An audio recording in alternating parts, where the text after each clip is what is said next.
So let me ask you, this identity, this idea of trying to be part of something bigger than oneself that you speak about, national pride that you speak about, these are some of the things that form the basis of Narendra Modi's success as a politician, leading him up to the prime ministerial level over the last 3 elections.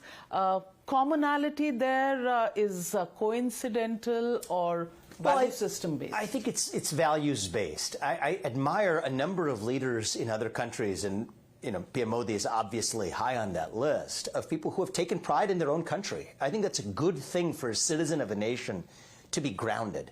We as human beings, we need to belong to something bigger than ourselves. Individual, family, nation, and God, I think, are more powerful as a message than race, gender, sexuality, and climate. Certainly, I'm speaking from a U.S. perspective, but those principles apply to other countries too. I think people want to know, I'm a citizen of this nation. That means something to me. Not a nebulous global citizen vaguely fighting climate change somewhere. But here in the American context, a citizen of the United States of America, that I'm proud of that, that's grounded in ideals. I've gotten to know other world leaders in the last year as well. Take a leader like Giorgia Meloni in Italy. She's become something of a friend, somebody who revived Italian national identity. I think in the same way, Modi has been a successful leader in reviving that sense of Indian pride and self-confidence in India.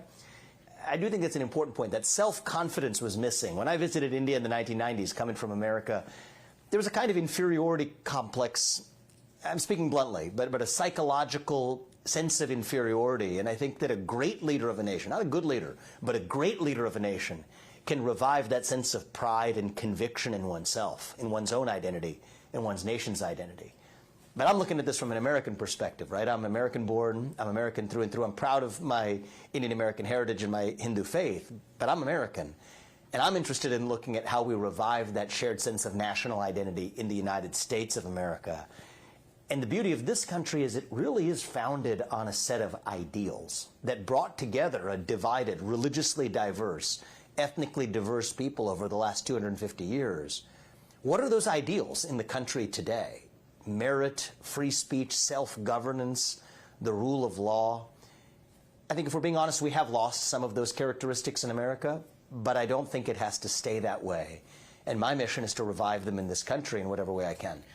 You talk a lot about algorithms, and that's what you just said, social media algorithms.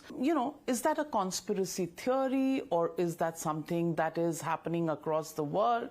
Do you think there was Chinese and Russian interference in the elections in the United States? How do you look at, social media, influencing elections itself, and the rhetoric that we've heard in recent times? And in that rhetoric, with the attempts at assassination of Donald Trump comes, sentences by Joe Biden, who said, let's get Donald Trump in the bullseye. Do you think some of these utterances have led to this very polarized narrative on social media? I think there's something even deeper going on, which is a mental health crisis, both in this country and in the modern West and the modern world more generally.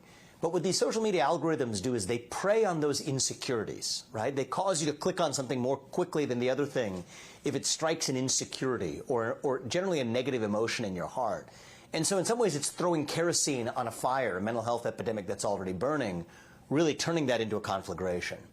So I do think that people who are most vulnerable especially are going to do things they otherwise wouldn't have done in an environment of social media really goading them on. I don't think it's made us more happy as Americans, or I think the same is probably true in India if I had to guess, but certainly in America I don't think it's increased our quality of life. You could say it's increased efficiency, increased effectiveness of reaching mass numbers of people. I have a large social media following myself. I can more easily reach a lot of people, and there's a beautiful side of that.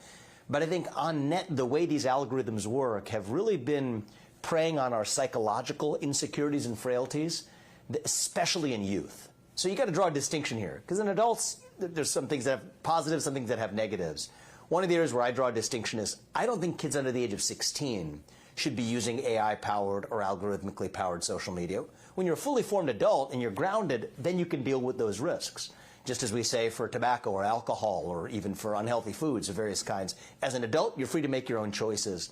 But I think kids aren't the same as adults. In some ways, protecting children in this domain is my core area of focus. Let me ask you, freedom of speech on the one hand, on the other, statements by people like, let's say, Elon Musk, who owns X, or what was known as Twitter, and he says nobody's even attacking or trying to assassinate Joe Biden or Kamala Harris. Now, is that free speech?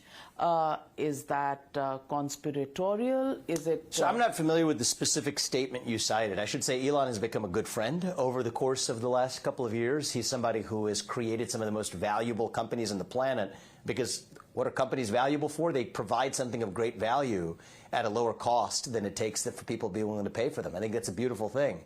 He's also somebody who has been an unapologetic defender of free speech in America. Here's my definition of free speech, okay? What counts as free speech, certainly in the American context? A threat is not free speech. Saying something, engaging in fraud, commercial fraud, is not free speech. But here's what it is. The expression of any opinion is fair game. So there's no such thing as a wrong opinion. There may be a heinous opinion, but the right answer to that kind of bad speech or a heinous opinion is not less speech, it's more speech. And so I consider myself a free speech absolutist.